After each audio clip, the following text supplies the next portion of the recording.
జై శ్రీమన్నారాయణ. నాకు కొంతమంది భక్తురాళ్ళు, స్వామి ఈ వరలక్ష్మి వ్రతం అనేది ఖర్చుతో కూడినటువంటి విషయం కదా, మాకు అంత స్తోమత లేదు, మేము చేయలేమా అని అడుగుతున్నారు.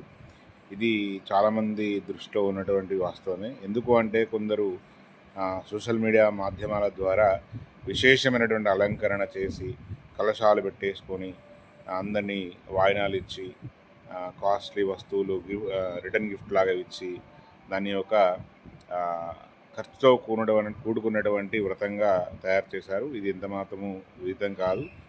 అమ్మవారు అలంకార ప్రియురాలు అయినప్పటికీ ఏ వ్రతంలో కూడా ఇలానే చేయాలి, శక్తి మించి చేయాలని ఉండదు. ఏ వ్రతమైనా కూడా మన శక్తానుసారం చేయవలసిందిగా ఉంటుంది తప్ప శక్తి మించి చేయవలసింది ఎక్కడా లేదు.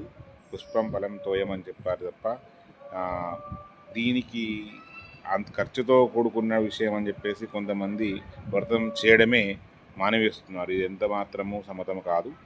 మీ ఇంట్లోనే మీకు అందుబాటులో ఉన్నటువంటి వస్తువులతోటి కలశ స్థాపన చేసి అమ్మవారికి మీకు నచ్చినటువంటి స్తోత్రాలతోటి అష్టోత్తరంతో కుంకుమార్చనతో పూజ చేసి ఆ వ్రత కల్పం యొక్క కథను చదివి దూరం కట్టుకున్నంత మాత్రాన సమానమైనటువంటి ఫలితం ఉంటుంది. ఇలా ధన వేదిక అనేది అమ్మవారికి ఉండదు. మనం ఆ యొక్క ఐశ్వర్యం కోసమే వ్రతం చేస్తున్నాం కాబట్టి ఇది గమనించాలి.